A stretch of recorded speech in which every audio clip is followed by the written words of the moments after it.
নমস্কাৰ, আশা কৰোঁ সকলোৱে ভালে আছে। আজি মোৰ লং ভিডিঅ'টোত মই আজি দিনটোত কি কৰোঁ তাকে আপোনালোকক দেখাম। চাই থাকক ভিডিঅ'টো। আজি ৰাতিপুৱাতে ভাবিলোঁ অলপমান চুলিখিনিকে যত্ন কৰোঁ, সেইবাবে ওচৰৰ বৌহঁতৰ ঘৰৰ পৰা মই জবা ফুল ছিঙি লৈ আহিলোঁ। জবা ফুলখিনি ইমান ধুনীয়াকৈ লাগি আছে, ছিগিবলৈ মন যোৱা নাই। তথাপি চুলিখিনি ইমান যে ফাটিছে, সেইবাবে জবা ফুলকেইটা ছিগি লৈ আহিলোঁ। আৰু এয়া হৈছে ঘৰৰে এল'ভেৰা, তাকে অলপমান কাটি ল'লোঁ চুলিত লগাবলৈ বুলি। এল'ভেৰাখিনি কাটি অলপ সময় থৈ দিছোঁ। হালধীয়া ৰসটো যোৱাৰ পাছতহে এল'ভেৰাখিনি ভালদৰে ধুইকৈ কাটি ল'লোঁ। তাৰপিছত এই জবা ফুলখিনিও ধুইকৈ অলপমান পানীত ভালদৰে মোহাৰি ল'লোঁ।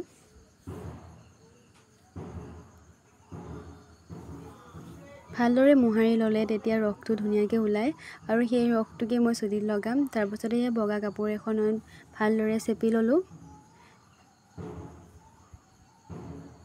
তাৰপিছতে ধুনীয়াকৈ চুলিত লগাই ল'লোঁ। চুলি ফটা আৰু চুলিৰ বেয়া হ'লে এইবিলাক ঘৰুৱা পদ্ধতিৰে আপোনালোকেও ব্যৱহাৰ কৰি চাব পাৰে।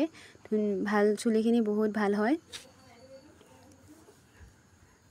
তাৰপিছত অলপ সময় লগাই থৈ দিলোঁ।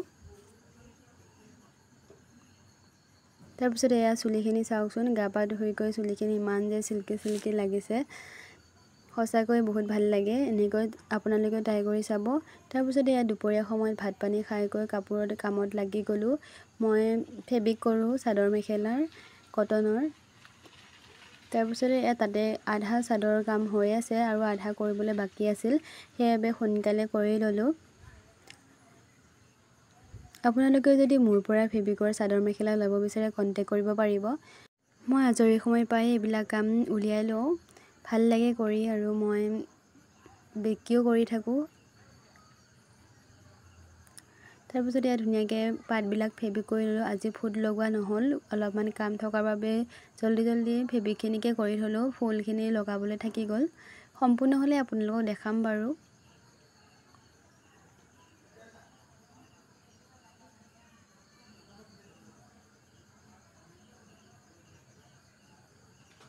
তাৰপিছতে এয়া হৈছে ভাটিবেলা সময়। এতিয়াতো চ'ত মাহ, খৰাং দিন, গছ গছনিৰ পানী নোহোৱা হৈ যায়, সেইবাবে গছৰ পুলিকেইটাত পানী দিলোঁ আৰু বেঙেনা পুলি পানী দিছোঁ আৰু ভোট জলকীয়া পুলি কেইটামানো আছে, তাতে চবতে পানী দি দিছোঁ। আজৰি সময়ত মই এইবিলাক কাম কৰি বহুত ভাল পাওঁ। শাক পাচলিখিনিকে অলপমান পানী দি দিছোঁ। ধুনীয়াকৈ বেঙেনাও লাগিছে, পানী দিলেহে ভালদৰে লাগিব, সেইবাবে পানী দি দিছোঁ। তাৰপাছতে আবেলি সময়ত অলপমান বিলৰ পাৰলৈ আহি গ'লোঁ। ইমান ধুনীয়া যে বতাহ মাৰি থাকে, মনটো বহুত ভাল লাগে, সেইবাবে ওচৰতে থকা বিলৰ পাৰলৈ মই আহি গ'লোঁ। তাৰপিছত সন্ধিয়া ভাইটিকেইটাৰ লগত ভাবিলোঁ খানা খাওঁ বুলি। আমি তিনিটা মিলি আগতেও বহুতবাৰ খানা খাইছোঁ, মেগী আৰু মাংস। এইবাৰ মাংস ৰুটি খাম, সেইবাবে আলু পিঁয়াজ কটাত লাগি গ'লোঁ। প্ৰায় আমাৰ তিনিটা খানা চলিয়ে থাকে। আলুখিনি কাটি ল'লোঁ আৰু ইফালে পিঁয়াজ কুচাত ব্যস্ত।